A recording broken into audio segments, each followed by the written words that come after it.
So today we have another video diary.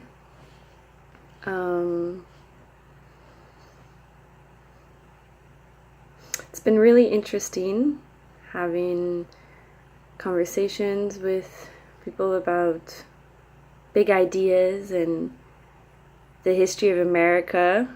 It was a very interesting history.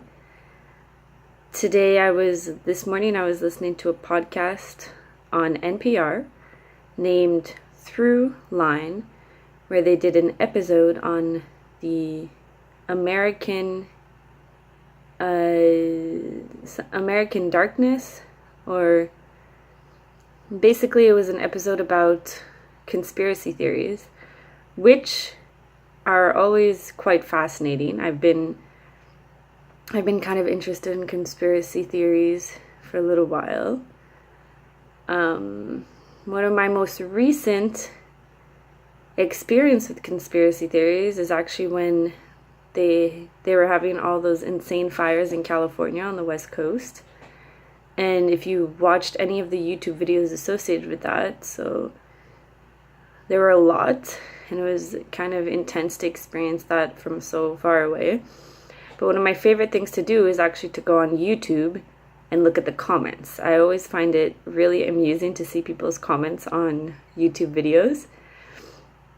So if you went on any of the videos of the fire, you could easily find conspiracy theories.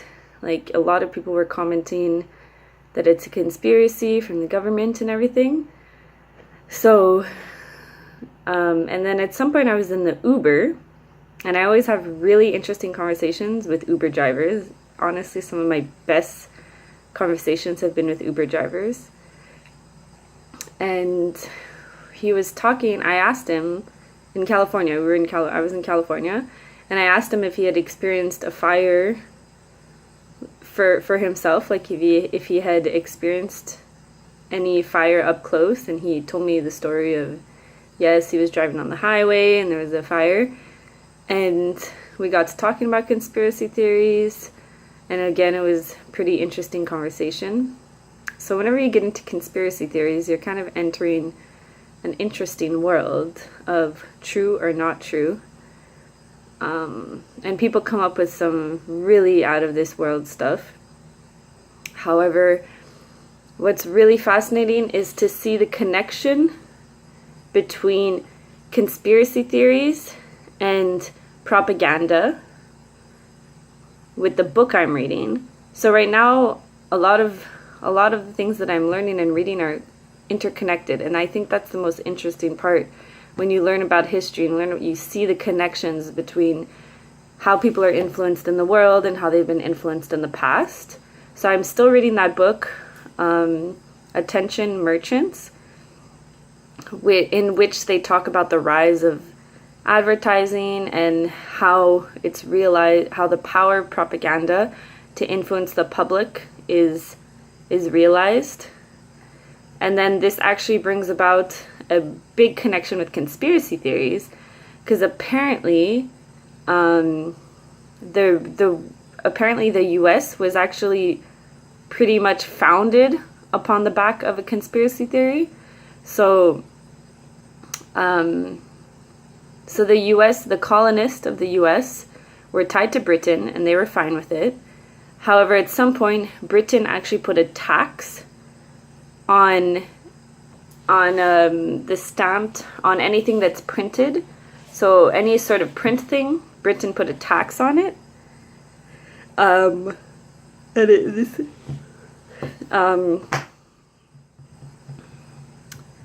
this sort of led, at first it was fine.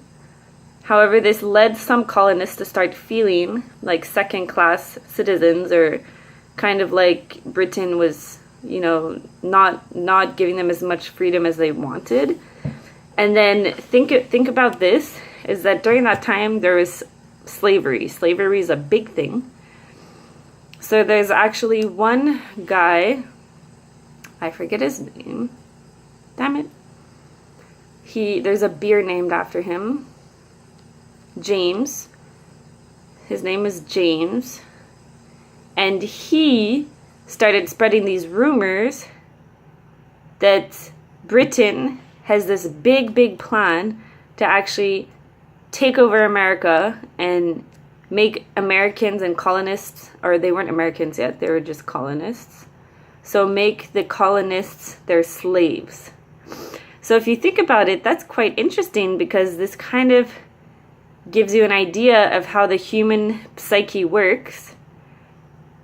Is that I'm sure somehow deep in the human psyche, they were like afraid that they saw how hard it was for someone to be enslaved. They saw how horrible it was, and deep down, they had this like kind of sensitivity to it, so that if anything even showed a sign that they might become slaves for someone else, then there's like a huge reaction, right? So it's sort of this weird human psyche thing.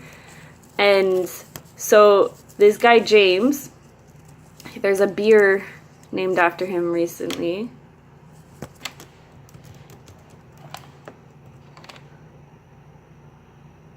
I forget.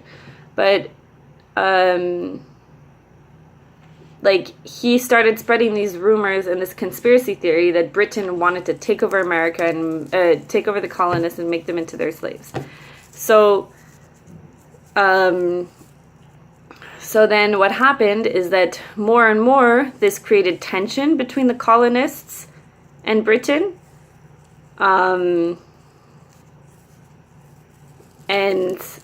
with the help of propaganda, so this actually brings in the idea of propaganda, how, again, if you spread a theory or kind of an idea enough to enough people with enough consistency and methods, you can make them actually, you have a huge influence on the public opinion. So so I find that interesting, that connection now. Like, I'm listening to a thing about conspiracy theory.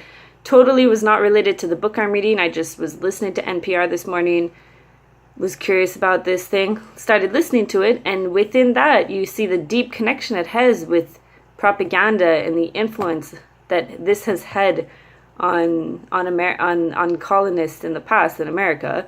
And anyways, it got so bad, the tensions got so bad, that led to the Boston Massacre, and essentially led to the colonists overthrowing Britain Empire in their country. So actually, the U.S., the idea behind the U.S., or for the idea for all the colonists to come together, was actually just to overthrow Britain, and had nothing to do with possibly forming an independent country together and everything. Like, their plan was actually to just come together so they could overthrow the British Empire, and then they were going to go their separate ways, but they decided to become an independent country. So this is interesting. And one more interesting fact, interesting little story, anecdote, is that during the Prohibition from 1920 to 1933, the way bootleggers were actually getting alcohol was that they were stealing industrial alcohol, so stuff that you put in cleaners, everything, where the government has actually put chemicals in this alcohol so that people don't drink it. However, the bootleggers were still stealing it, and they were removing the chemicals and selling it, to the point that the government had to keep putting more and more chemicals in it, and it reached a point where the bootleggers could not keep up, so people were actually getting poisoned. And it's said that over 10,000 people actually died from alcohol poisoning because of the government. And the crazy thing is that we don't really hear about it these days. This is not something that's known. So I'm really happy and grateful for podcasts like NPR and people who write, like the book I'm reading, that really have gone in and tried to understand what has actually gone on in our history, so that people like me who come later can actually have a better idea of how we got to where we are now, and can make the proper connections and see the influences that have occurred over time. So thank you. That's day 2 of my learning. Until next time.